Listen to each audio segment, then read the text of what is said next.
혹시 주보에 설교 제목을 보고 궁금해 보셨습니까? 궁금해 보셨어요? WEA라고 영어가 써졌죠. 혹시 인터넷에서 찾아보셨습니까? 아니면 영어가 나왔기 때문에 에이 어렵겠다 그렇게 생각하셨습니까? 영어만 나온 게 한자가 하나 나와 있죠. 이 한자가 무슨 뜻이냐면 공입니다. 공짜할 때 빌공짜. 진리를 사서 세상에 공으로 팔아버린 자들, 이런 뜻입니다. 그리고 WEA에다가 점이 찍혔죠. 그죠? 쌍점, 콜론이라고 하죠. 이게 뭐냐면 앞에 있는 말, 우리말로 이렇게 쓰죠. 이 말에 세부 내용을 얘기죠. 수학교로 말하면 등호표시입니다. 이꼴, 그런 말입니다. 문법 표현을, 문장 부호를 수학교로 바꾸면 앞에 거와 뒤에 거 같다, 그런 뜻입니다.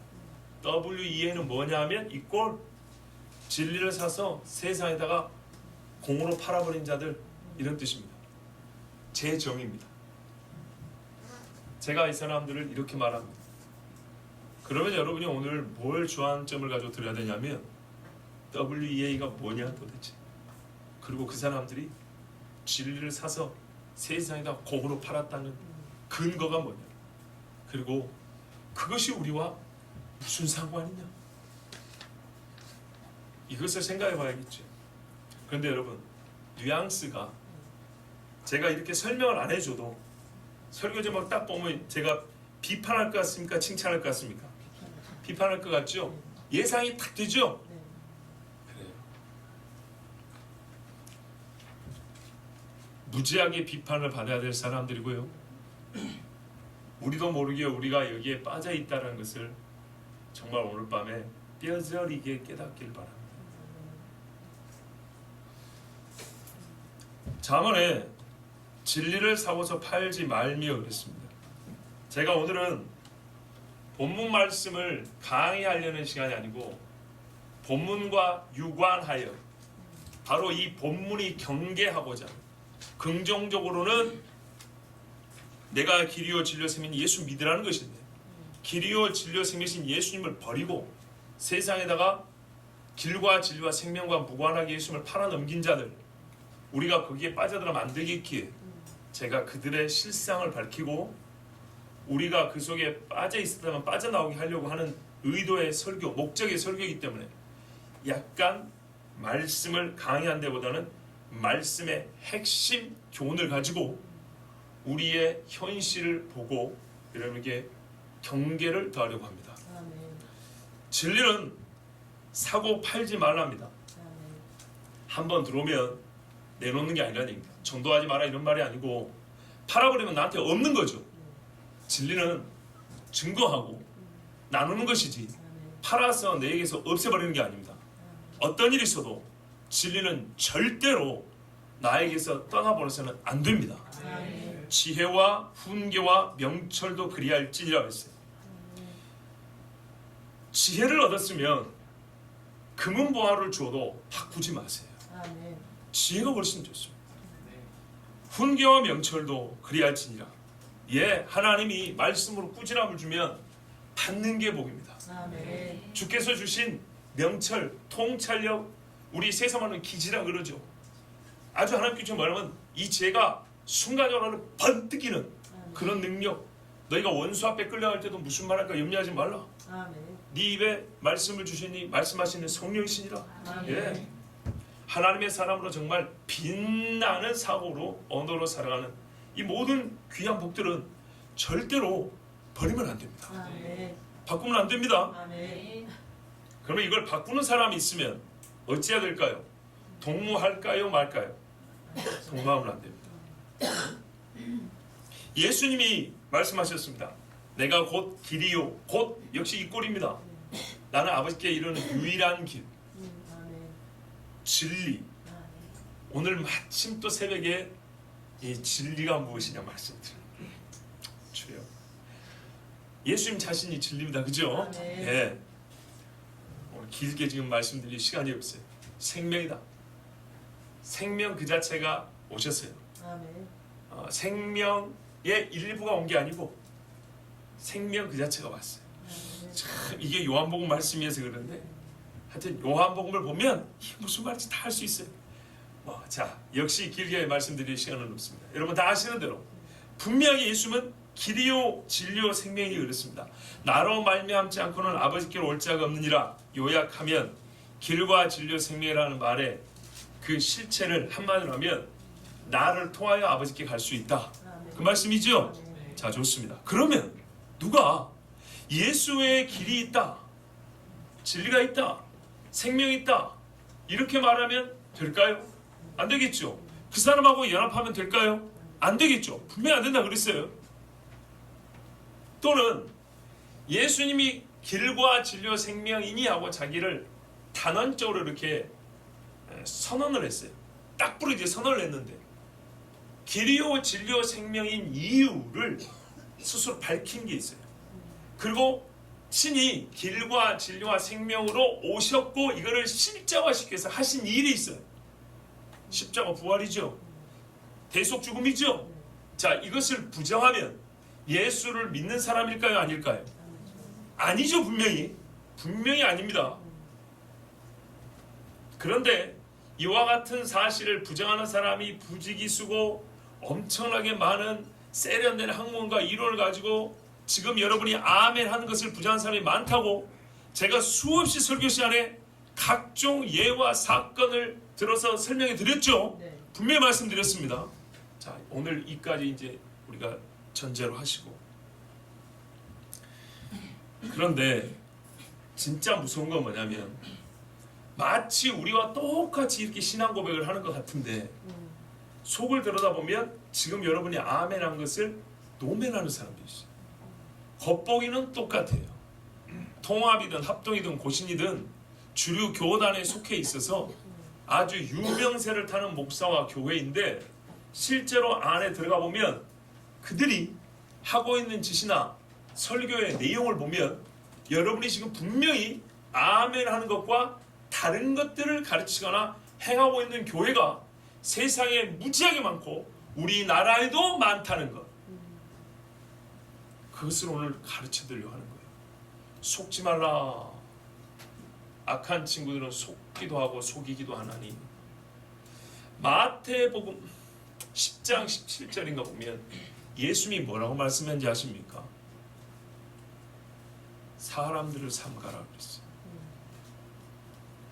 사람을 삼가라. 누구와 친구할 것인지, 누구와 멍에를 같이 맬 것인지 사람을 삼가라 그랬어요. 짐승이 나를 지옥 끌고 가는 거 아닙니다. 사람을 잘못 만나면, 여러분 그죠? 자기 자식이 나쁜 친구인지를 모르고 꼭 친구 잘못 만났대. 서로가 다 친구 잘못 만났대. 그래요. 내가 못된 사람이 될 수도 있어요. 그리고 정상적인 신앙생활을 하고 있는데 누군가 못된 거짓 신앙인이 와서 끌어가는 수도 있어요. 자, 제 말이 거짓말인가? 성경에 아주 큰 사건을 예를 들어 드릴게요. 창세기 4장에 보면 가인이 누구를 죽입니까? 아벨 죽이죠. 가인이 아담을 떠납니다. 그죠? 그 다음에 가인이 이제 아벨 대신 얻은 아들, 이름을 뭐라고 짓죠? 셋! 성윤아, 셈은 노아의 아들이고, 그죠? 셋이라고 합니다. 셋의 아들이 누굴까요? 에노스입니다. 에노스. 그러면 아담으로부터 딱 2대 내려갑니다. 아담의 손자입니다. 그때 창세기 4장 26절에 뭐라고 되어 있냐면 에노스 때에 이르러 비로소 사람들이 여호와를 불렀더라. 사람들이 비로소 여호와를 불렀더라. 무슨 말이냐면 보통 이 말을 해석하면 공동체적 예배. 그러니까는 많은 사람이 함께 여호와 하나님을 부르면서 예배했다 이 말입니다. 그렇죠? 자, 그러면 제가 질문 하나 해볼게요. 우리 성도님들 충분히 맞출 수 있을 거예요. 노아 방주에 몇 명 탔습니까? 몇 명 구원 받았습니까? 8명이죠. 잘 아시네요.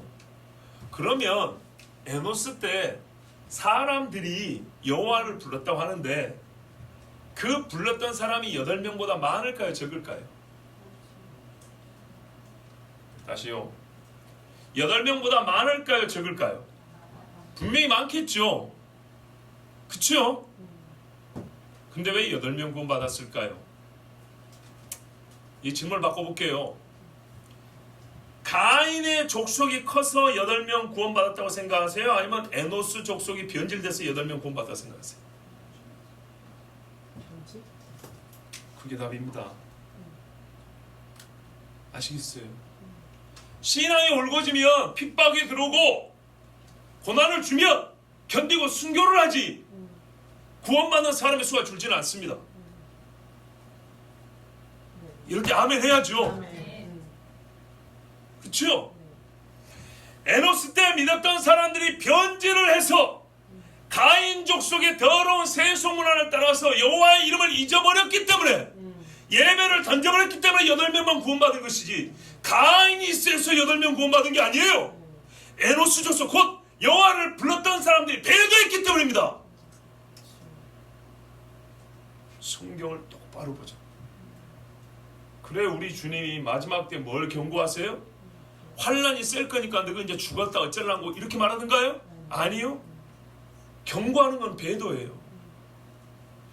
복음에 대한 핍박, 신자들의 이 신앙 고백에 대한 이 핍박, 박해는 원래 있어요. 우리 주님이 당한 거예요. 원래 그래요. 그런데 보세요. 주님을 참 이렇게 표현해서 불경에 좀 죄송하지만 주님이 자기 믿음을 저버렸습니까? 아버지께 받은 사명을 저버렸습니까? 얼마나 힘든 거였어요. 아버지여 할 수만 있거든 이 자를 내게서 옮기시옵소서 할 정도로 무지막지한 고통이었죠. 그런데도 불구하고 어떻게 해요? 외부의 힘이 세서가 아니라 내적인 믿음이 온전하면 하나님을 똑바로 믿고 있으면 어떻게 해요? 이겨낸다 그 말이에요. 에노스와 함께 여호와를 불렀던 놈 새끼들이 변질했기 때문에 8명 구원받은 것이지 가인의 후예가 세상 힘이 세서 거인족이 무서워서 아니 거인족이 막 씨를 뻗뜨리고 믿는 사람들은 씨장을 못 가가지고 수가 줄어가지고 고작 8명 구원받은 게 아니에요. 살다 보니까 두발 가인의 이 쇠붙이가 좋거든. 예? 라멕이 막 사람 죽이고도 막 자기 용맹을 잘한 게 좋거든. 우리도 막 그렇게 살고 싶거든. 세상에서 나 할 대로 살고 싶거든. 거룩한 여호와의 말씀을 버리고 에덴에서 자기가 하나님 위에 서는 것처럼 그렇게 사는 사람 보니까 정말 자유분방하고 재밌고 너무 좋거든. 왜 아벨처럼 우리가 멍청하게 제사 지내다 맞아 죽어야 되지? 이런 생각이 든 거예요. 잘 보세요.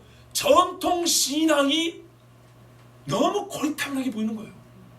전통 신학이 시대에 안 맞게 느껴지는 거예요. 아시겠습니까? 우리가 정통주의, 정통신학인데 그게 뭔 말인지 아십니까? 한마디로 말하면 성경은 완전하며 무하며 완전히 성경은 하나님의 영감으로 기록되는 걸 100% 믿는 걸 정통주의 신학이라고 해요. 알겠습니까? 예배드릴 때 성경을 끼고 다니냐? 한복을 입고 예배드리냐? 뭐 예배 시간을 얼마큼 지키냐? 이런 걸 보고 정통주의라고 얘기하는 게 아니에요. 정통주의 신학이라는 것은 신학적으로 말할 때 우리가 정통주의 정의를 내는 게 아니고 옛날부터 내려오는 정의에 따르면 아시겠어요? 뭐냐? 하나님의 말씀으로 성경을 100% 완전하게 하나님의 말씀으로 믿는 것. 아멘. 그리고 이 말씀에 100% 순종하는 신학과 신학을 정통주의라고 해요. 아멘. 그 정통주의 신앙과 신학이 우리의 문화유산이나 우리 신앙유산일 때 그거를 말하면 전통적이라고 하는 거예요. 아멘. 알겠습니까? 아멘. 전통은 옛적부터 내려오는 것이고 근데 문제는 뭐가 전통이냐 이 말이에요. 뭐가 옛적부터 내려오냐는 거예요. 우리 한국교회는 원래 정통주의 신학이 전통으로 내려왔어요. 알겠습니까? 정통주의라는 것은 성경은 100% 하나님 말씀이다. 무조건 기록된 대로 응한다. 우리는 그 말씀에 100% 따라 사는 게 신자다. 아시겠죠? 이게 정통주의 신학이고 이게 정통으로 믿는다는 거고 무슨 교단이 정통이라는 그런 게 아니에요. 그것을 신앙의 유산으로 갖고 오기 때문에 한국교회의 전통은 성경대로 순종하는 것이다. 성경이 하나님의 말씀을 믿는 것이다. 이것입니다. 아멘. 그런데 요즘에는요. 자기 입으로 정통이라고 하고요.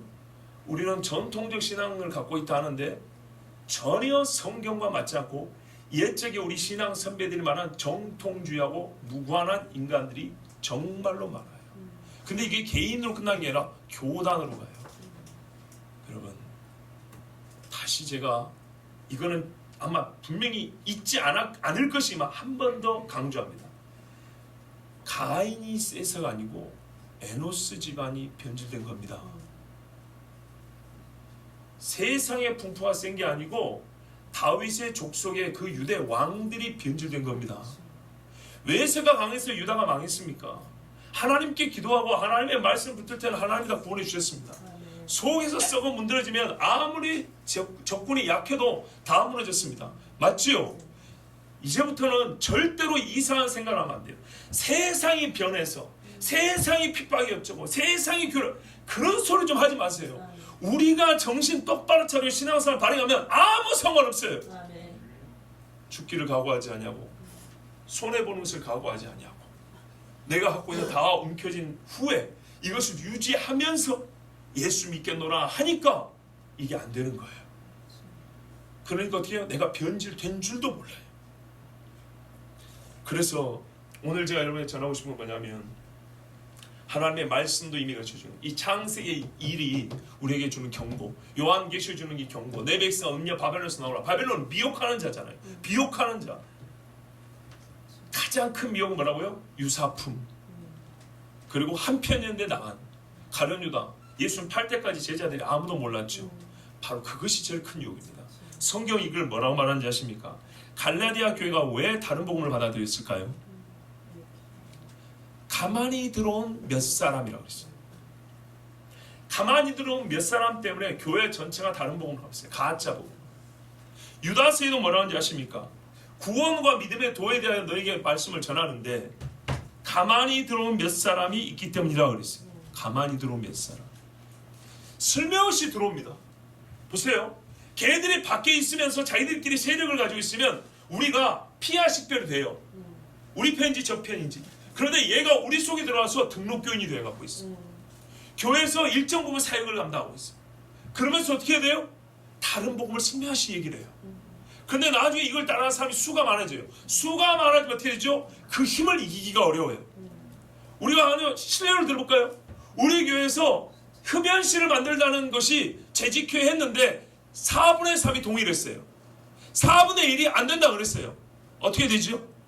만들죠. 그렇죠? 자, 담임 목사가 4분의 1에 있었는데 자기를 반대하는 사람이 4분의 3이에요. 그러면은 안 쫓겨나려면 누구 말 들어야 돼요? 4분의 3 말 들어야 되겠죠? 이렇게 되는 겁니다. 가만히 들어온 몇 사람이 교회에서 최종적으로 하는 게 뭔지 아십니까? 세를 불리는 겁니다. 세를 불려서 숫자가 확보가 되면 그때부터는 질리고 뭐가 필요가 없어요. 쪽수 많은 쪽이 이겨야 되는 거예요. 왜? 교회가 이미 진리를 지켜야 된다는 신앙 정신을 새신자부터 초신자부터 못 배웠기 때문이에요. 교회 생활과 교회 생리는 배웠는데 진리가 무엇이냐, 교회가 왜 존재하는가에 대해서 똑바로 못 배웠기 때문에 쪽수가 많으면 그게 좋은 거고 그게 은혜인 거고 그게 하나님이 원하시는 거고 어느샌가 민주주의가 진리가 되어버렸어요. 또 이러면 또 너무 생각이 널뛰게 하는 거지. 그럼 한 목사님 공산주의를 얘기하고 그런 거 아니죠. 나는 그걸 비판한 사람이죠. 우리 지금 자유민주주의 국가에 살고 있습니다. 생각이 널뛰기를 하면 안 됩니다.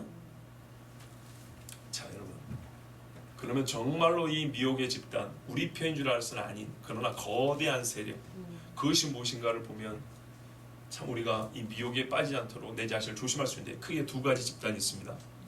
하나는 여러분이 잘 아시는데 WCC 세계교회 협의회입니다. 그건 우리 통합적 교단이 주도적으로 해가지고 에큐메니컬 운동을 하는데 한마디로 말하면 교회 연합, 교회 일치 운동입니다. 교파, 교단, 신앙 무슨 상관이냐? 종교 경험에 의해서 우리는 사랑 아니냐, 사랑 하나 되자. 하나님이 한 교회를 원하시지 두 교회를 원하겠냐? 이래가지고 모든 교회가 하나 되기 한 것입니다. 2013년도에 부산 백스코에서 WCC 세계교회 협의회 총회가 우리나라에서 있었죠. 그때 주 교단들이 찬성을 했고 반대한 교단이 합동, 고신, 뭐 성결 일부, 뭐 성결도 몇 개 있고 침례도 몇 개, 침례교 뭐 이런 몇 개 교단에서 반대를 했어요. 그리고 이제 통합 측 기장, 뭐 감리교, 뭐 뭐 성공회, 뭐 로마 카톨릭 이런 데는 다 좋아했어요. 주도적인 것은 통합적 교단, 우리 교단입니다. 문제 없다고 그랬어요. 교수들이 막 책을 얼마나 쓰는지 몰라요. 그런데 막상 개회 예배 때인가 그 프로그램 중에 뭐가 있었는지 아세요? 진혼굿이라고. 진혼, 혼두를 부르는 굿이에요. 옛날에 병자호란 때, 임진왜란 때 억울하게 죽인 여자들이요, 배고파서 질병으로 전쟁으로 시집장가도 못 간 영혼들 와서 영혼 뭐 결혼식 시켜준다 이 짓거리 하고 있고, 어린애들 죽은 애들 막 그 혼부하고 위로해준다고. 이것을 했어요, 여러분. 했어요. 그래서 WCC 총회에서 초청을 해서, 왜냐하면 각 세계의 교단, 교파 불문하고 목사들을 초청을 하거든요. 그때 인도에서 어떤 목사가 한 명 초청받아 왔어요. 근데 이 목사가 돌아가면서 나는 WCC의 실체가 무엇인지 이제 알겠다고 왔어요. 인도 목사가. 인도니까 힌두교니까 범신론 사상이라 종교다원주의에 빠지기 매우 좋거든요. 그런데 세상에 인도 목사가 거꾸로 나는 WCC가 무엇인지 알겠다고. 이거는 종교 통합이고 이거는 마귀 집단이라고. 나는 인도 가가지고 우리의 정통 신앙을 지키기 위해서 내 목숨을 걸겠다고 이러고 간 인도 목사가 있어요. 자, 이런 이야기 뉴스에서 보셨어요? 그런 이야기 안 해주죠. 안 해준다고요. 자, 근데 이제 더 큰 문제 있어요. WCC 얘기는 그래도 많이 했으니까 이만큼 하고요. 한마디로 자유주의라 보면 됩니다. 그런데 이것을 반대했던 데가 누구냐? 합동, 고신, 뭐 성결, 침례, 순복음도 아마 있었는가? 막 그래요. 소위 보수 교단에서 반대를 했거든요. 근데 당시 합동 측 총회장 서모 목사가 이 WCC 총회를 얼마 앞두고 찬성한다고 말을 해버렸어요. 그래서 합동교단에서 난리가 났습니다. 근데 왜 찬성한다고 말하는지 아십니까? 이게 이제 내막인데요. 한 해 뒤에 14년도에 WEA 총회가 서울에서 있었어요. WEA는 뭐냐면 이게 World Evangelical Alliance, 세계 복음주의 연맹입니다. 세계 복음주의 연맹. 보세요. 복음주의권에 속한다고 하는 교회와 교단들이 모여가지고 우리나라에서 총회를 해요. 14년도에. 그래서 WCC는 자유주의 신학과 이 공산주의 신학 그 사상이 좀 섞여 있거든요. 그래서 이거를 보수교단에서 세계 복음주의 연맹에 속해 있는 한국 보수교단에서 반대를 막 했어요. 그러다가 며칠 앞두고 이 반대 선언을 철회해버렸어요. 왜 그런지 아십니까? 순전히 정치적인 이유예요. 한 해 뒤에 WEA 할 때 WCC 교단에 속한 교회들이 반대할 거 아닙니까? 그래서 철회를 했어요. 반대 철회. 뭔 말인지 아시겠어요? 진리를 위하여 싸운 척 하다가 귀신을 불러두고 세계 종교에 다 구원이 있다는 식의 이런 말도 안 되는 귀신의 영에 사로잡힌 신학을 가르치는 사람들과 함께할 수 없다. 대한민국에서 어떻게 이런 총회를 할 수 있냐고 반대했던 사람들이 자기들이 다음에 총회를 해야 되니까 저 많은 주류 교단에서 반대할까 무서워서 반대 철회, 우리는 친구 이렇게 말을 해버렸어요.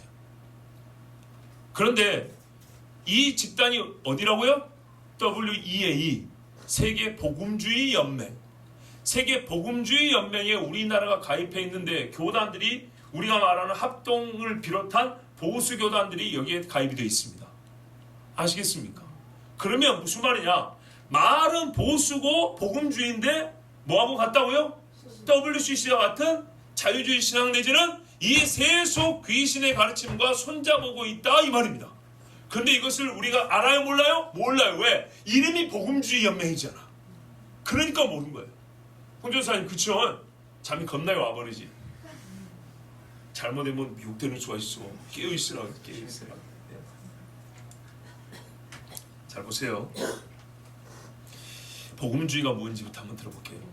제가 오늘 시간이 부족하면 이거는 다 못 할 수 있는데 하여튼 조금 두서없더라도 여러분이 WEA가 뭔지 좀 알아야 되니까 제가 설명을 좀 해드릴게요. 그럼 원래 복음주의 내지는 복음주의자라는 말은 쓰이지 않았단 말이에요. 왜냐하면 적어도 종교개혁자, 초대교회 신앙을 가지고 있고 종교개혁의 후예들은 워낙에 복음적이어가지고 기독교인들을 따로 복음적이라는 말을 붙일 필요가 없었어요. 예수 믿으면 복음주의예요. 아시겠죠? 복음주의는 성경에 완전 영감과 무오한 하나님의 완전한 진리의 말씀을 믿는 것, 그리고 거기에 순종하는 삶을 복음주의자랍니다. 원래 신자들은 다 그랬어요.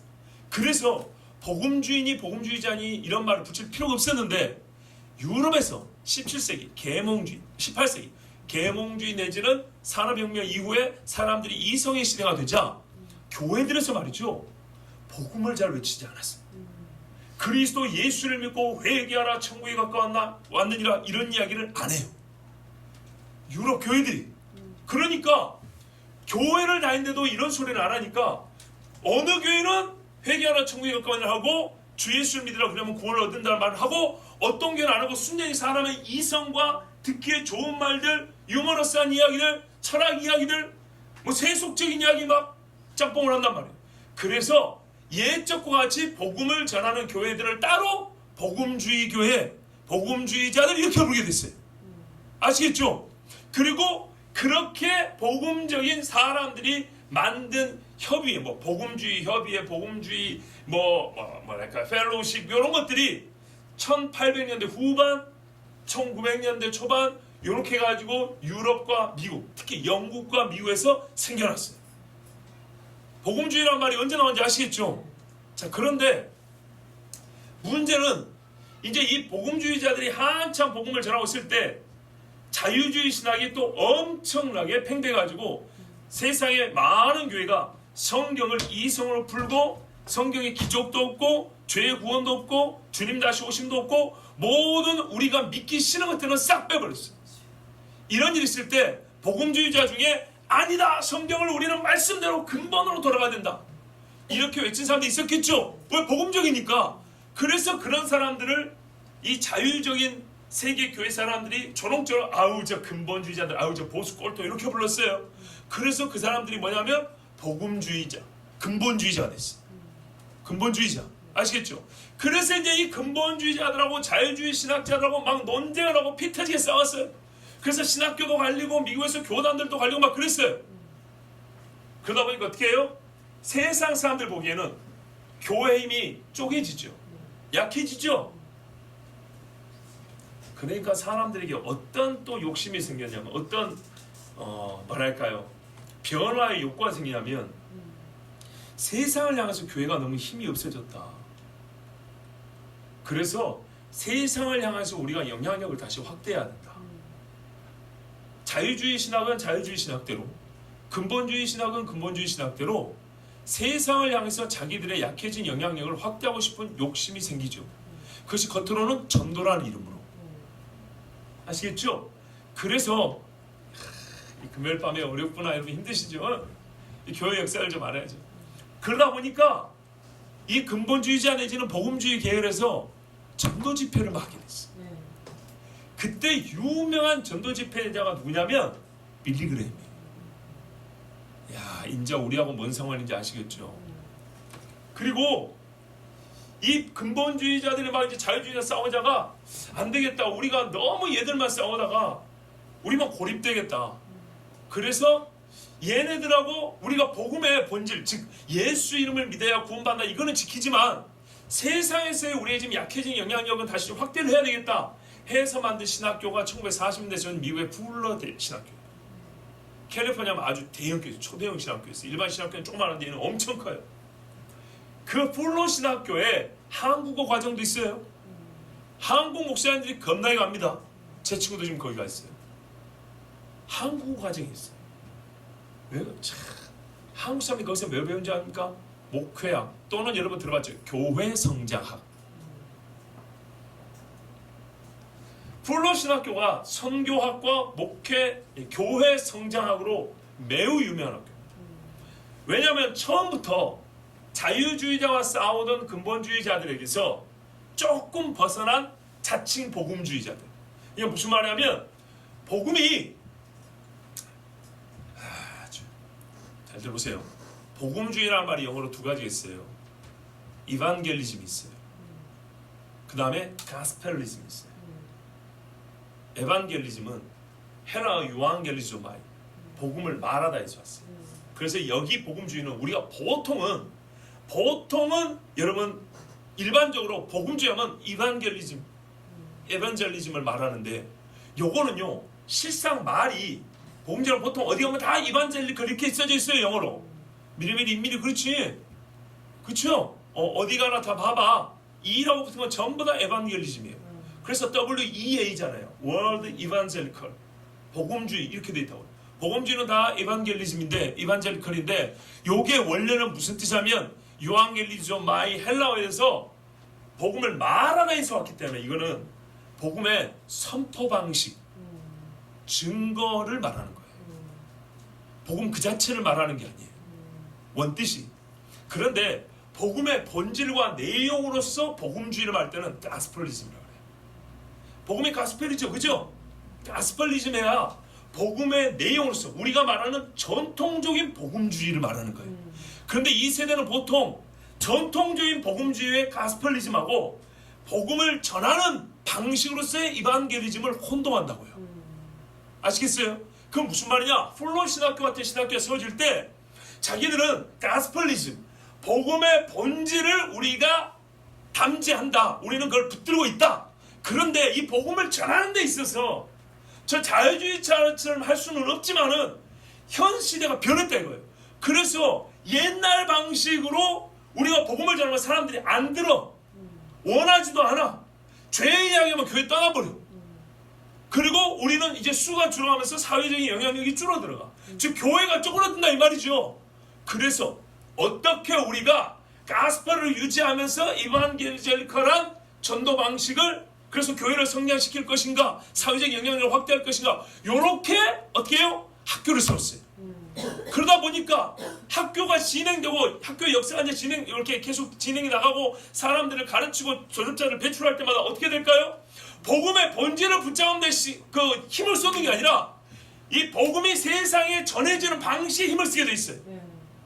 아시겠죠? 근데 전해지는 방식도 말 그대로 오리지널하게 가스펠과 에반겔리즘은 같아야 되는데 이게 분리가 되어가요.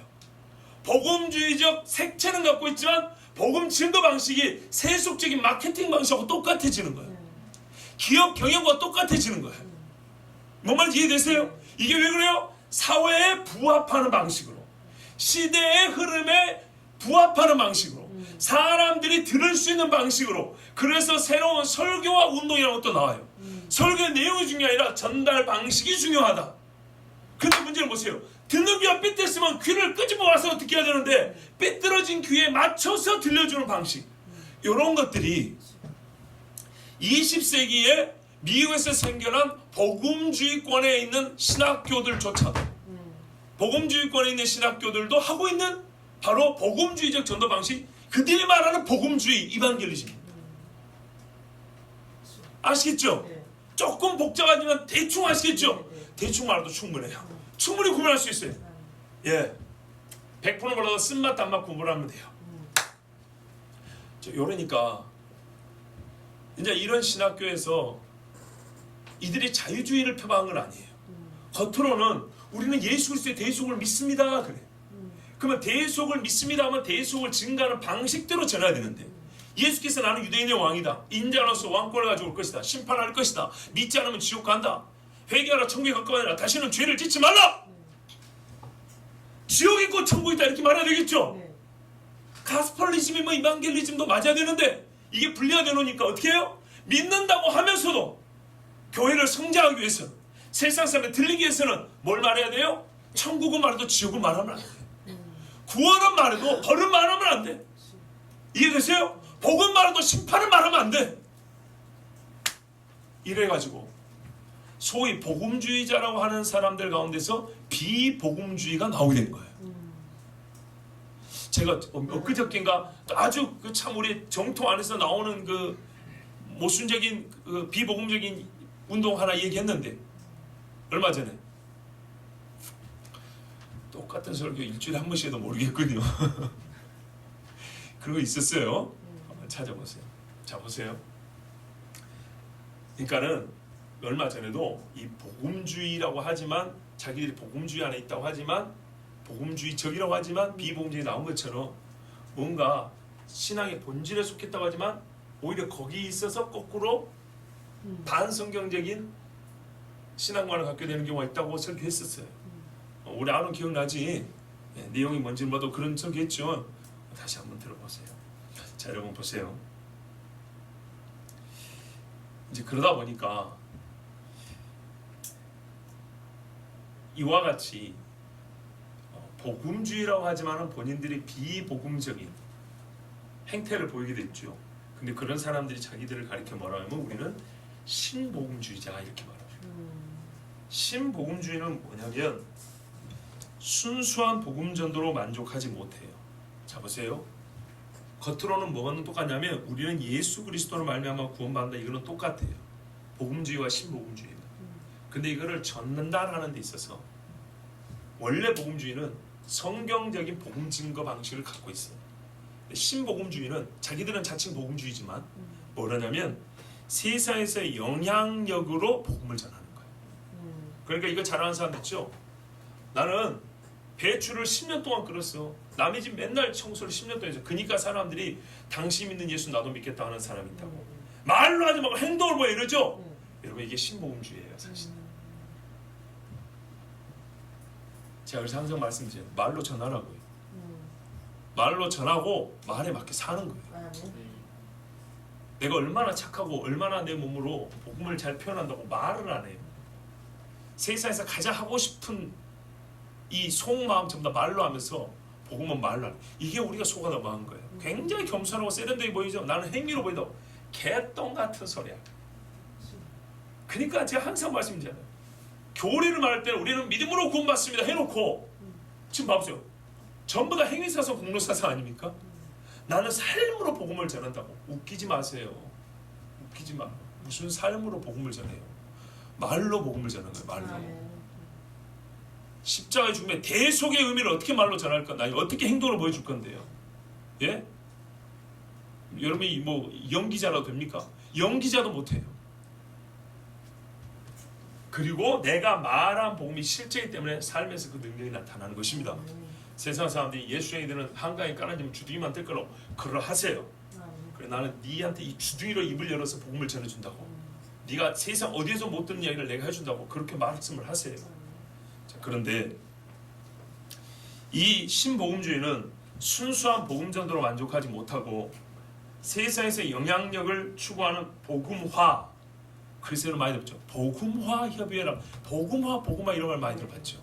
이런 말들이 거기서 나온 겁니다. 그래서 이런 것들은 기독교인의 영향력을 강조해서 모든 기독교의 일치를 주장하는 자들이 바로 세계 복음주의 연맹에 속한 신복음주의자들입니다. 아시겠죠? 자, 그러다 보니까 어떻게 되냐? 방법이 세상 사람들에게 어필하기 좋은 방법을 취하다 보니까 그 방법에는 복음의 내용이 어울리지 이게 짝이 안 맞는 경우가 많아요. 그래서 어떻게 해요? 하는 일이 뭐냐? 이제 보세요. 교회 문턱을 낮춰야 된단 말.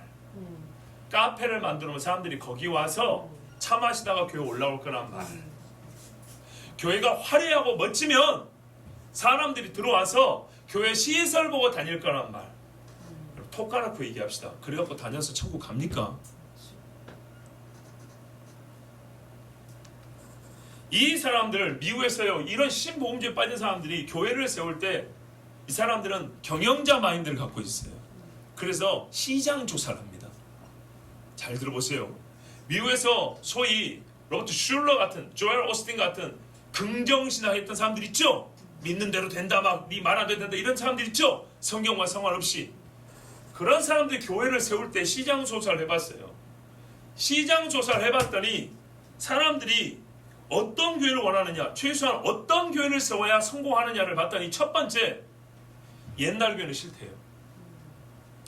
옛날 교회가 뭡니까? 아까 말했던 정통주의 교회는 싫다고 말해요. 성경을 오리지널하게 성경대로 무조건 믿는 그런 교회는 이제 우리는 안 간다고 조사 결과 나왔어요. 두 번째, 우리는 오락을 버릴 수 없다예요. 교회가 오락을 제공해달라. 체육관, 배드민턴장, 교회 옥상에 가면 여러분 테라스가 있습니다. 우리 교회 옥상에는 농구장이 있습니다. 언제부터 이게 유행이었습니까? 90년대쯤부터 유행이었죠, 그죠? 미국에서는 60년대, 빠르면 50년대. 70년대 아주 성황이었죠. 한국의 목사들이 무슨 뭐 크리스찬 교회 막 답사가고 막 탐방 가고 돈 몇백만 쏟아부으면서 나라 어려운데 그러고 돌아다녔죠. 배운 것들 다 그러죠. 여러분 옛날에도 대형 교회 세미나 갔다 오면 조그만 직골만한 교회에서 진짜 속된 말로 목사 사례비도 못 주는 교회에서 그냥 빚내가지고 꾸미고 치자하느라고 정신없죠. 그죠? 제가 만약에 꾸미는 거 좋아하면 조명 여기 만족 안 해요. 세상으로 조명빨이라고. 제가 청년 때도 보니까 우리 교회 목사님 성가대에서 봤는데 조명 쫙 뜨니까 얼굴이 다르게 보이더라고. 정말요. 음향 이걸로 만족 못해요. 모니터 스피커도 달아놓고 자막도 앞에 띄워놓고 여러분 이렇게 말씀 미안하지만 목사 잘만 줄 아세요. 내가 여러분 진짜 주머니 탈탈 털게 할 수도 있어요. 그런 거 원하지 않아요. 상관없어요. 마이크 꺼도 소리 다 들리잖아요. 그죠? 뭔 상관이에요. 잡으면 안 나면 돼요. 그것은 말씀을 못 듣게 하니까. 그래가지고요 교회를 얼마나 꾸며놨는지 여러분 얼마나 무서운 일들이 벌어진지 아십니까? 그건 좀 이따 이야기해드릴게요. 이제 복음을 전해야 되는데 사람들이 좋아하는 걸로 해야 되죠. 그러니까는 새신자 교육할 때 어떻게 해요? 당신은 죄인입니다 얘기해요 안 해요? 안 해요. 세례 줄 때 당신은 예수 그리스도 하나님의 아들을 믿습니까? 안 물어봐요. 목사 장로들이 대답 다 해놓고 억지로 얘를 유도해요. 나는 못 믿겠는데 아니 그니까 이렇게 해서 믿죠? 이렇게 만들어내요. 그리고 세례 줘요. 이러니까 세례 받을 때 물 막 이러면서 막 털어낸다고. 예수와 함께 죽고 예수와 함께 산다는 거 몰라요. 그리고 구도자는요 철학입니다. 철학. 구도는 철학인 거예요. 철학은 세상에서 신의 흔적을 찾아서 결국에는 신을 찾겠다는 얘기입니다. 아시겠습니까? 도를 찾는 사람들이에요. 소위 종교 철학자들입니다. 근데 그런 사람들에서 예배를 만들어준대요. 말 자체가 틀려져. 그런 사람들을 위한 예배. 그리고 예배 시간에 온갖 프로그램 막 볼거리들 음악 교회를 음악당으로 만들어 놓고 그러니까 뭡니까? 가을 박회 막 이런 거 하고 그렇죠? 교회에 막 사람들 모아서 뭡니까? 막 노인대학 하고 문화센터 하고 막 요가 가르치고 크리스천 마술, 크리스천 요가 진짜 미쳐버리겠어요. 이게 다 어디서 나온 거라고요? 이게 신복음주의입니다. 제가 지금 말씀드리는 거 어떤 교회들이 사는 거 봐보세요. 소위 정통신학이라고 말하는 교회들에서 합니까? 안 합니까? 하고 있잖아요. 미국에서 시장조사 해보니까 어떻게 나냐면 우리는 서비스를 원한다 그러더래요. 무슨 말이냐? 방과 후에 애들을 우리는 돈도 없고 학원도 못 보냈는데 교회가 좀 맡아있어요. 방과 후 학교 입시 설명 애들 놀이방 교회가 차라리 학교를 따로 세우면 괜찮아요. 정말 가난한 애들을 위해서 교회가 선생님들이 자원해갖고 붙들으면 괜찮아요. 그런데요 세사에서 하는 복지시설을 교회에다 다 하려고 종합복지센터를 만들어 놓는다. 그러면 안 믿는 사람들이 뭐 하려고 할까요? 본인들은요 나는 교회에서 뭐 해준다고 왔는데 막 예배드리라 하네. 그럼 떨어져 나가죠. 그러니까 결국에 뭐냐면 말이 세사에서의 영향력이지 숫자가 감소하는 걸 막고 숫자 늘리기 위해 숫자 늘리기. 시장 조사를 왜 합니까? 왜 사람들의 구미가 무엇인지를 조사해 봅니까? 우리는 오락을 원한다. 서비스를 원한다. 정통교회 싫다. 그리고 또 한 가지 이게 결정타입니다. 죄 이야기 하지 마라. 이게 신복음주의입니다. 그런데 여러분 보세요. 신복음주의가 이러다 보니까 여러분 복음을 이렇게 잘 못 전하잖아요. 복음을 잘 못 전하니까 대신 다른 거를 전해야 될 거 아닙니까? 그렇죠? 그래서 뭘 전합니까? 가장 1차적인 저급한 수준에서는 복을 전하죠. 소위 기복주의죠. 긍정이죠. 또 하나는 그 시대의 흐름에 맞는 고상한 테마들을 하나씩 찾습니다. 리더십. 한동안 리더십 특강 엄청났죠? 그죠? 자, 지금 여러분 우리나라 교회에 지금 제가 말씀드린 거 대부분 이렇게 한가요 안 한가요? 하죠. 자, 그리고 이렇게 방법을 세상적으로 바꾸다 보니까 신학이 이제 삐뚤어지기 시작합니다. 그래서 WCC하고 서로 손을 잡습니다. 예를 들면 분당에 있는 분당? 엄청 큰 교회 있어요. 할렐 무슨 교회라고. 김모 목사님 지금 은퇴했을 거예요. 그분이 한 10년쯤 전에 EWEA 한국 지부과 아시아 지부 회장이었어요. 그분이 뭐라고 하는지 아십니까? 내 남은 임기 기간 동안에 WCC와 혀로 관계를 증진하는 데 최선을 다하겠다. 이게 10년 전 이야기입니다. 저희 강남은 뭐 교회 있죠. 뭐 지하철하고 쇼핑몰하고 막 이렇게 하는 데 있죠. 여러분, 바로 이게 신복음주의입니다. 신복음주의 교회는 뭘 원하냐면 교인들이 왔을 때 교회인지 마트인지 회사인지 분간이 안 될 정도로 교회를 편하게 만들어줍니다. 근데 직장은 편하지 않죠. 왜? 잘릴 위험이 있죠. 그래서 신복음주의 교회는 교리를 묻지도 않고 따지지 않고 절대 쫓아내지 않습니다. 그래서 미국에서도 사람들이 우리는 교회 안 빠집니다 그런 사람도 있어요. 미국의 출석률이 8% 정도도 안 된다 그러죠. 근데 그 교회 안 빠지는 사람들 중에 일부는 뭐라고 대답하면 교회 가면 재밌어요. 오늘 음악 정말 끝내줬거든요. 목사님 설교도 아주 긍정적이었고 기분 너무 좋아요. 이래서 교회 안 빠지고 다니는 사람들이 굉장히 많아요. 그런 교회가 성공했다는 교회들이에요. 그런데 이런 교회들이 이제는 WCC하고도 서로 우호적 관계를 맺고 로마 카톨릭과 우호 관계를 증진하기 위하여 애를 쓰고 있다는 것입니다. 제가 여기 사실은 준비를 많이 했는데 이거 읽어버리면 너무 딱딱해서 제가 그냥 풀어서 말씀드립니다. 다시 한번 다음에 또 전할게요. 여기 이제 위험한 것이 지금 우리 나라 교회들 실상을 좀 봤는데 이것들을 부추긴 사람 중에 한 사람이 빌리그램입니다. 우리나라에 와가지고도 아주 엄청난 큰 대형 집회를 하고 왔지요. 근데 이 양반이 원래는 근본적 신앙을 가지고 있는 사람이었어요. 그런데 이 자유주의에 가까운 신앙을 가진 여인하고 결혼을 했어요. 장인이 그쪽 신학자예요. 그쪽 목사. 처음에는 약혼했던 걸 파혼할까도 생각할 정도로 빌리그램의 초창기는 아주 뜨거운 사람이었어요. 근데 이게 문제예요. 변절이 문제랍니다. 시간이 갈수록 빌리그램이 변절되어 갔어요. 이 오켄가라는 사람이 이 복음주의 협회하고 아주 밀접한 상관이 있는 그 사람이 거의 세웠다 볼 수 있는 사람인데 이 사람 때문에 영향을 많이 받았거든요. 근데 왜 빌리그램이 그러면은 이렇게 변절자라고 말하면 좀 위험하고 약간 어떤 그 후대 사람들이 더 크게 변절할 수 있는 빌미를 제공하게 됐냐 하면 사실 이게 문제였어요. 아까도 말씀드렸지만 자유주의나 복음주의나 서로 쪼개져 있다 보니까 세력이 약해요.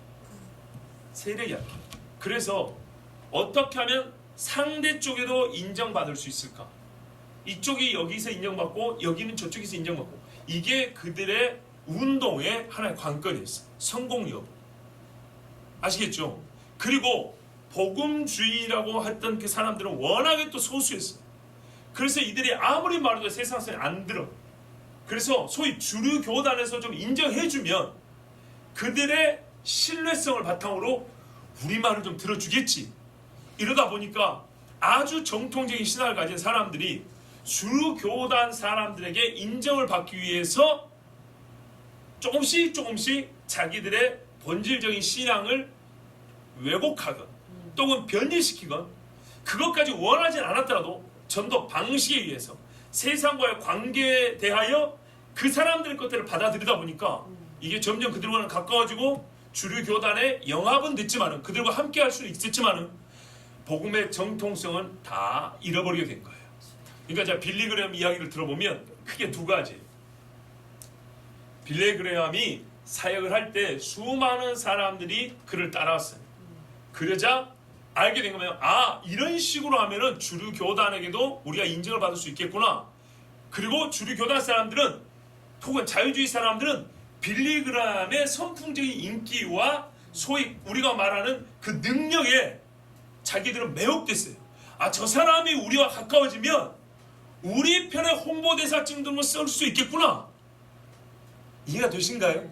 이게는 빌리그레함과 그 주변에 있는 사람들은 빌리그레함을 통해서 세력을 넓히기를 원했고, 저쪽 사람들은 아, 빌리그레함만 우리 쪽으로 좀 가까워져도 우리도 역시 커질 수 있겠구나. 이래가지고 돈 많은 사람들과 또 주류 교단에 영향력 있는 사람들이 빌리그레함을 점점 끌고 다니기 시작했어요. 그래서 빌리그레함이 1950년대 되면 이제 좀 죄송하지만 그 옛적의 신앙의 변질의 기미가 보입니다.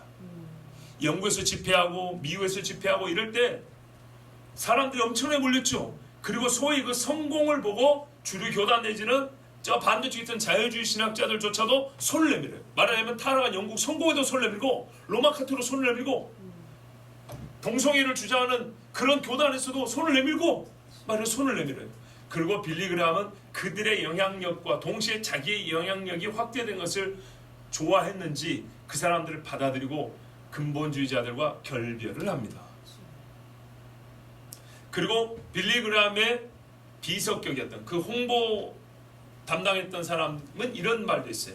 우리는 대중매체를 사용하는 것이 얼마나 중요한지 안다. 이러면서 대중매체를 사용해서 사람들에게 빌리그레함의 설교를 들려주고, 들려주는 것까지는 괜찮아요. 근데 이것을 사람들에게 빌리그레함식 전도 방법, 빌리그레함식 복음관을 확산시키는데 가장 유력한 사용 도구로 대중매체를 썼다는 거예요. 우리가 그러니까는 기독교 방송이라는 것도 잘 봐야 됩니다.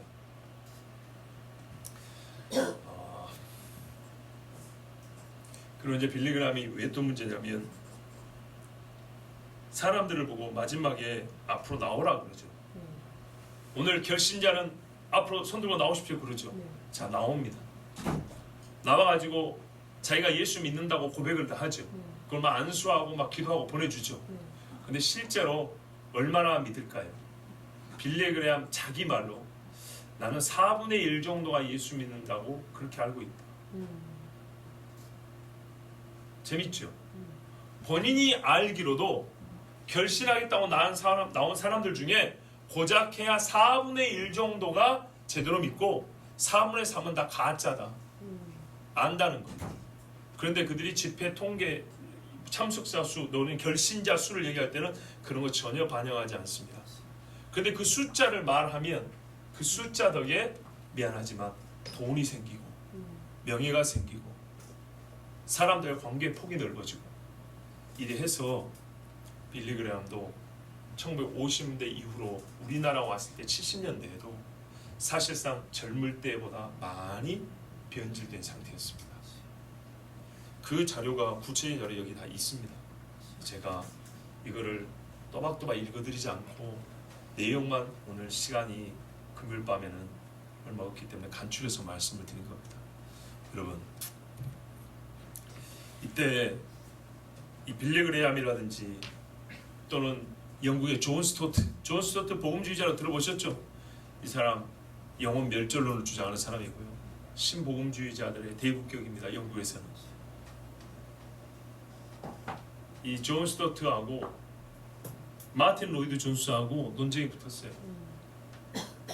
네, 요약하면 존 스토트는 신복음주의를 영국에 확산시키고자 했던 사람이고 마틴 로이드 존스 목사는 그게 틀렸다고 비판했습니다.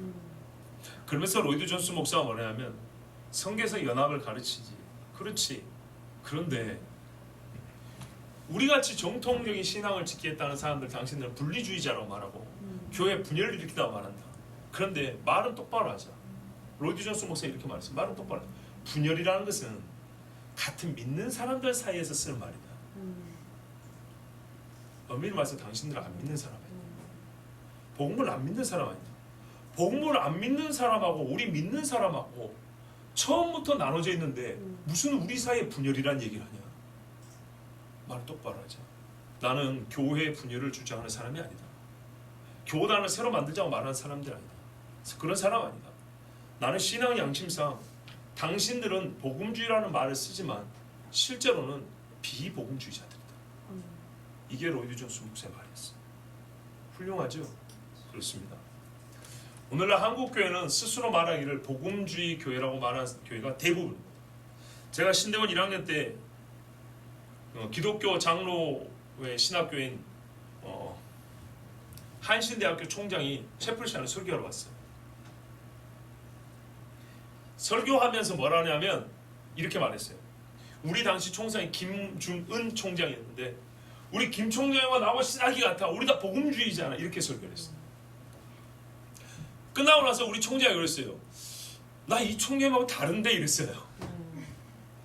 이거 얼마나 웃기느냐니까 봐보세요. 한신대 총장이 한신대하고 우리나라 자유주의 신학의 대표 선두주자입니다. 감신대하고 두 개, 성공회대. 근데 그 총장이 자기를 뭐라고 말해요? 복음주의자라고 생각을 해요. 여기서 말하는 복음주의가 뭔지 아시겠죠? 바로 이겁니다. 이제 제가 결론적으로 말씀드릴게요. 요즘에는요 오리지널 복음주의가 없어요. 가스펠리즘이 없어요. 에반겔리즘. 복음을 전하기 위해서 복음의 요소가 있긴 있지만 세상 사람들이 듣기 좋은 이야기를 담은 변질된 에반겔리즘이 있어요. 그리고 이 사람들이 주류가 돼버렸어요. 아시겠죠? 주류 교단이 돼버렸어요. 그래서 이 사람들이 이제는 뭐냐면 아까 제가 쪽수가 무섭다고 그랬죠? 자기들을 복음주의자라고 불러요. 그리고 오리지널 복음주의자들은 그들에 의해서 조롱거리로 근본주의자라고 놀림을 받아요. 우리는 근본주의자예요. 그래서 놀림받는 근본주의. 근데 원래는 우리가 뭐예요? 복음주의자. 복음주의자, 근본주의자 사실 틀린 말은 아닌데 저들은 조롱을 듣는다고. 그리고 자기들이 복음주의자라는 말을 갖고 가버렸어요. 신복음주의자. 복음의 색깔, 착향, 탄산음료 조금 향 넣어놓고 세상 방식대로 그대로 가면서 자기들 쪽수가 들고 스스로 자칭 복음주의자라고 한 사람들. 근데 원래 복음주의자들은 이 사람들을 신복음주의자라고 불렀어요. 사실상은 복음주의자가 아닌 사람들. 왜? 문제는 이들의 신학인데요. 이들의 신학에서는 지옥이 없어요. 제가 그랬잖아요. 신학교 와보니까 지옥을 얘기를 안 하더라고요. 지옥 얘기를 안 해요. 지옥 얘기 자체가 무식하다는 증거예요. 거짓말 아닙니다. 여러분 우리 대학원 공부하는 애론 대학원 논문 검색 찾아봐. 지옥이라는 제목을 써봐요. 10년 전 제가 논문 쓰기 2009년 10년이니까 10년 전에 하나밖에 없었어요. 그리고 제가 하나 썼어요. 전국에 토탈 하나. 그것도 천국 지옥 연옥 비교 논문이에요. 소위 배웠다는 인간들은요 안 해요. 왜? 우리나라는 근본주의적인 신앙이 들어오면서 동시에 20세기 중반부터 신복음주의가 들어왔다고요. 거기에다가요 긍정신학, 번영신학, 교회 성장이 들어왔다고요. 여러분이 뭘 원하는 거 봐보세요. 이 사람들이 결국에 원하는 건요 쪽수예요. 쪽수. 수와 영향력이에요. 우리 주님이 가르치는 건 완전 다른 얘기예요. 그러면서 본인들을 복음주의자라고 불러요. 그러니까 우리가 진짜 복음주의자인지 아닌지 복음주의 교단에 속했다고 해서 복음주의자가 되는 게 아니고 정말 성경을 100% 믿고 따르는지 아닌지에 의해서 판단을 해봐야 됩니다. 한 가지 무서운 사실을 말씀드리면 어제 우리 교회 대출 연장 받으러 갔잖아요. 하나님께서 은혜 주셔서 정말 많은 대출금을 상환을 했어요. 얼마나 감사한지. 그런데 무서운 이야기를 들었어요. 제가 그동안에 대출 연장하러 가면 그 담당 직원한테 은행 직원한테 꼭 한두 가지씩 물어본다 그랬잖아요. 그래서 그걸 여러분에 말씀드렸죠. 그리고 교회 대출이 갈수록 어려워질 것이고 부도 나거나 교회가 넘어지는 경우가 있을 거다. 세상에 빚지면 넘어질 것이다 그랬죠. 유럽 교회가 다 넘어갔다 그랬죠. 왜? 신보험자라는 교회는 치즈한테 돈을 엄청 쓰거든. 자, 한국 교회 그렇게 했습니까? 안 했습니까? 했죠. 은행에서 제가 어제 물어보니까 은행 대출 담당 직원들 교육을 할 때 이렇게 한대요. 은행이니까 돈놀이하는 사업가들이잖아요. 금융 사업하는 사람들이잖아요.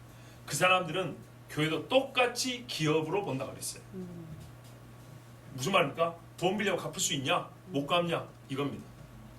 기업도 그러잖아요. 부실 기업은 어떻게 해요? 일부러 도산시켜버리죠. 그런 경우가 있죠. 어제 무서운 이야기 들었어요. 우리가 이자 이유 금리라 그러죠. 안 떨어지고 올라요. 잘 갚고 있네. 이자 연체 한 번 한 적도 없고 원금도 상환을 이렇게 많이 정말 교인 수를 보면 깜짝 놀래요. 그거 아세요? 그 사람들은요 교회 대출 아무렇게 해주는 게 아니에요. 상환 능력이 없냐 있냐를 본다 그랬죠. 강남교회 1인당 헌금 100만 원 1년 100만 원 기준으로 대출해줍니다. 교인이 100명이면 얼마 내줄까요? 1억 내주는 겁니다. 강남 기준. 아시겠어요? 강북은요 50만 원입니다. 교인 100명이면 5천만 원밖에 대출 안 해줍니다. 아시겠어요? 그럼 우리 교회가 처음에 3억 대출 받았죠? 어떻게 해서 대출 받을 수 있을까요? 담보가 중요한 게 아니에요. 교인 수를 뻥튀기 해야 돼요. 다 알아요. 다 안다니까요. 은행 직원도 알아요. 전부 다 교인 수 뻥튀기 갖고 온 거 다 안다. 그러니까 어떻게 돼요? 빚은 냈는데 이자를 못 갚아요. 예를 들어 300명이라고 뻥튀기 하는데 실제 교인은 50명밖에 안 돼. 300명에 해당하는 대출을 했는데 금액을 대출을 했는데 50명 실제 교인이 그걸 어떻게 갚을 거예요? 근데 왜 그러면 그런 짓을 했을까요? 꼭 필요해서 하는 경우도 있죠. 근데 그렇지 않고 대부분은 꾸미고 아까 말씀대로 신보험주의적인 사람들의 구미에 맞는 교회 환경을 조성하기 위해서 돈을 그렇게 왕창 그러다 쓴 거예요. 교인들 정말 그 피 같은 헌금을 말이죠. 그냥 갖다 쳐 바른 거예요. 자, 이렇게 했어요. 은행에서 지금 어떻게 말하는지 아십니까? 어제 있는 그대로 리얼하게 들었어요. 집사님 같이 들었으니까요. 교육을 이렇게 한대요.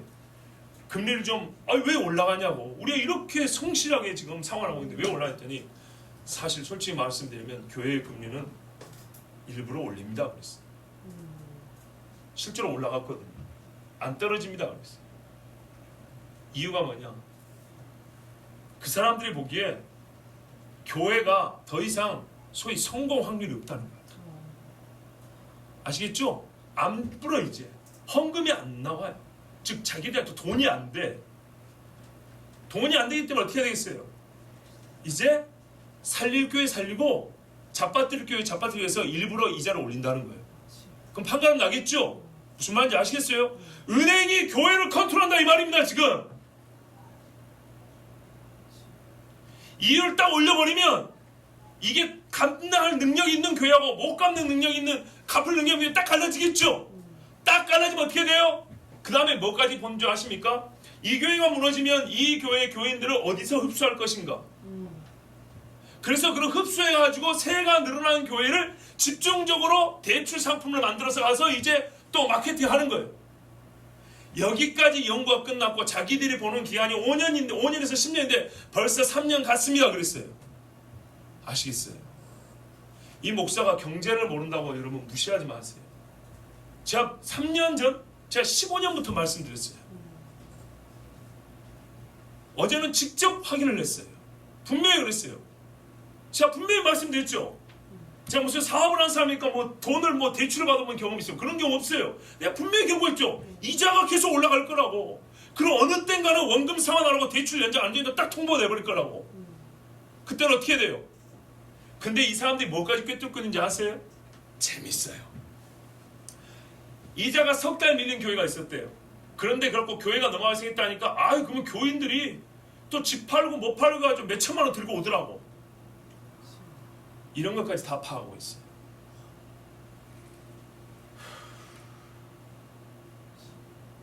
그런데 또 뭐라고 말하는지 아십니까?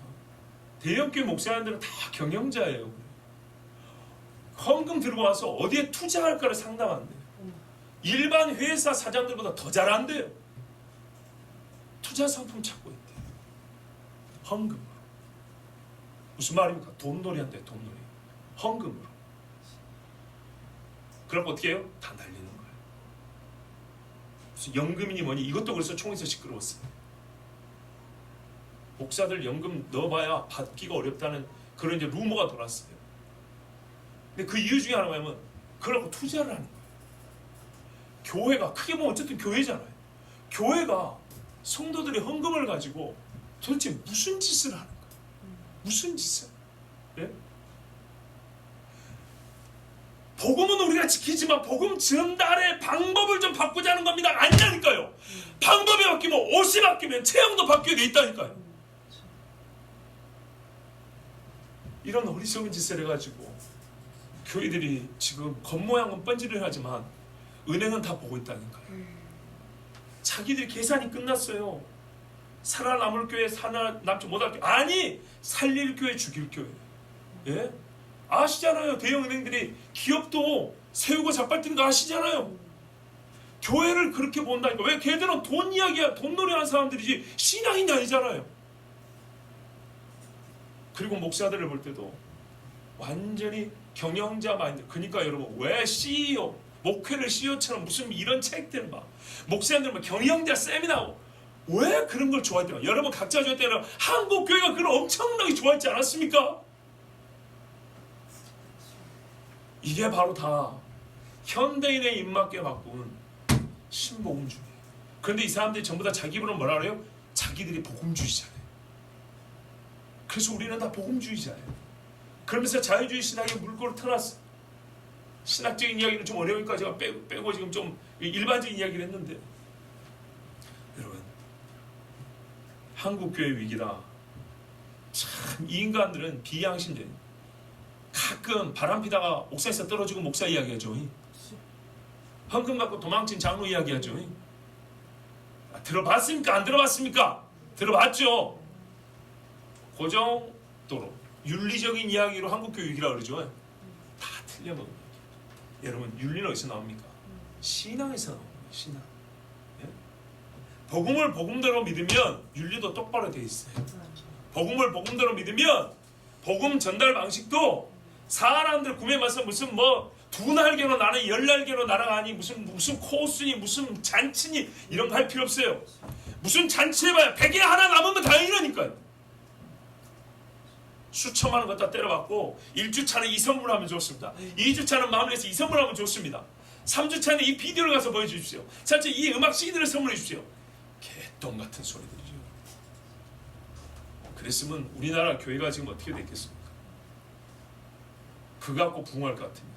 근데 그 부흥은 해도 뭐 쓸데없는 능력 없는 부흥들입니다. 숫자만. 여러분, 제가요 개인적으로는 우리 교회가 숫자가 늘었으면 좋겠어요.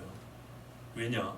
현재 경건의 능력 내지는 이 복음에 합당하는 신앙이 우리가 있다면, 하나님께서 인정해 주시다면 정말 이 복음을 강력하게 믿고 증거하는데 전진해 나가고 싶어서, 함께 하고 싶어서, 다윗을 따라 시기를 분별하고 온 사람들이 많이 있다고 했죠.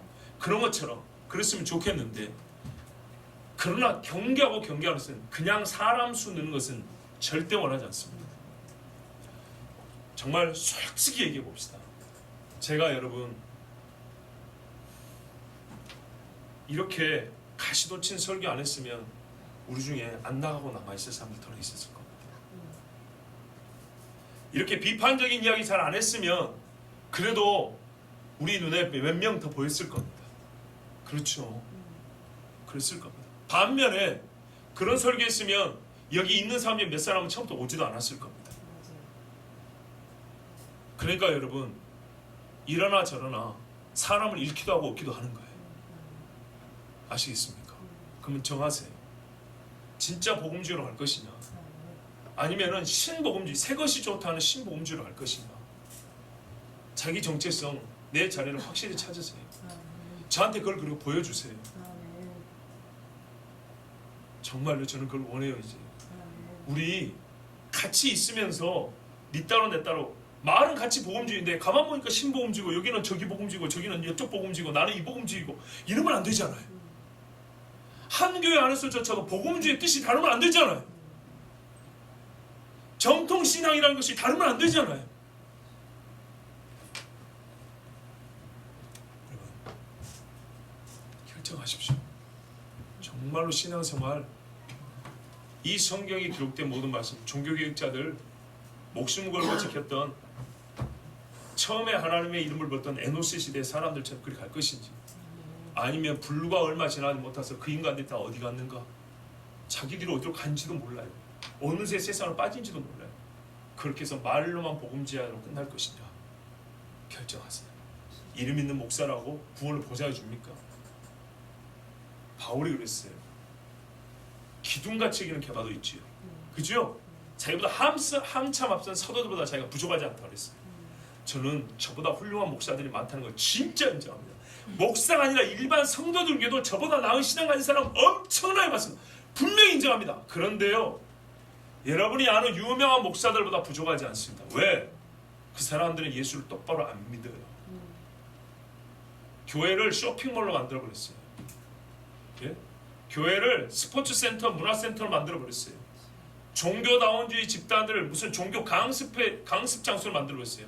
나는 그런 인간들 하나도 부럽지도 않고 그 사람들보다 못하다고 생각도 안 해요. 교인 수가 많건 적건 간에 오직 하나님의 말씀 진리고 예수 그리스도 나의 죄값을 대신 치러 죽으신 하나님의 중보자 구원자시고 아멘. 반드시 만왕의 왕으로 만주주로 오십니다. 아멘. 나는 그 예수를 믿고 그대로 전할 겁니다. 아멘. 하나님 앞에 왔을 때 누가 크다고 여기질지 보자고요. 그렇다면 여러분도 정말 우리 교회 등치 작다고 어디 가서 막 꿀리고 이런 거 생각하지 마세요. 이스라엘 백성은 성경에 뭐냐면 너희는 큰 백성이라고 했어요. 성경 크기는 뭐냐면 너희는 작은 염소떼 같다 그랬어요. 쪽수는 얼마 안 되는데 왜 큰 백성이라고 합니까? 신명기 보세요. 너희가 여호와의 말씀을 지킨즉 사람들이 너희를 보고 큰 백성이라 하리라 그랬어요. 다윗같이 되는 겁니다. 두서없이 말씀드렸지만 가장 복음제이라고 말하는 사람들이 실제로는 가장 비복음적인 교회였습니다. 이 나라의 영적 흐름을 이끌고 있는 교회들이었다는 것. 그러니까 대놓고 자유주의와 손잡은 사람이나 아님매 했던 사람이나 실상은 어떻게 해요? 똑같다는 것. 정말 무섭습니다. 다음에 한번 기회가 되면 조금 더 구체적으로 말씀드리도록 하겠습니다. 이 시간에 우리 함께 기도합니다.